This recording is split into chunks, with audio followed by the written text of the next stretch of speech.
I get just choked up just thinking about how terrifying it was.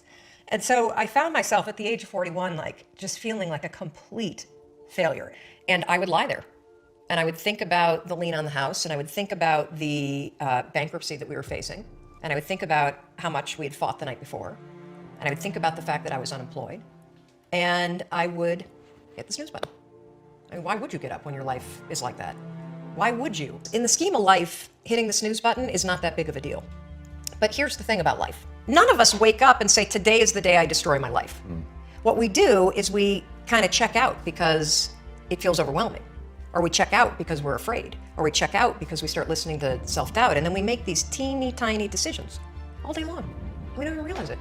Decision to not get up on time, a decision to not eat the right thing, a decision to snap at your kids, a decision to not speak in a meeting, a decision to not look for a job, a decision to not deal with your finances, a decision to not call your parents, like whatever it is. All day long, these tiny decisions that take you so far off track. And then you wake up like I did and you look at your life and you think, how the hell did I get here? And I was about to turn off the TV, and there on the TV, there was this rocket launching, and I thought, oh my gosh, that is it. I am gonna launch myself out of bed like a rocket ship, like NASA right here had launched me out of that bed. And I'm gonna move so fast that I don't think. I'm gonna beat my brain.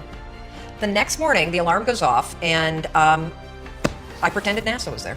It's the stupidest story. I literally went 5, 4, 3, 2, 1. I counted out loud, and then I stood up. And I'll never forget standing there in my bedroom. It was dark, it was cold, it was winter in Boston. And for the first time in 3 months, I had beaten my habit of hitting the snooze button. I couldn't believe it, and I thought, wait a minute. Counting backwards? That is the dumbest thing I've ever heard in my entire life. Well, the next morning I used it again, and it worked. The next morning I used it again, and it worked. The next morning I used it again, and it worked. And then I started to notice something really interesting. You have about a 5-second window in which you can move from idea to action before your brain kicks into full gear and sabotages any change in behavior. Because remember, your brain is wired to stop you from doing things that are uncomfortable or uncertain or scary. It's your job to learn how to move from those ideas that could change everything into acting on them in the smallest moment. Because I went from getting up on time and waking up on time to shaking up my entire life.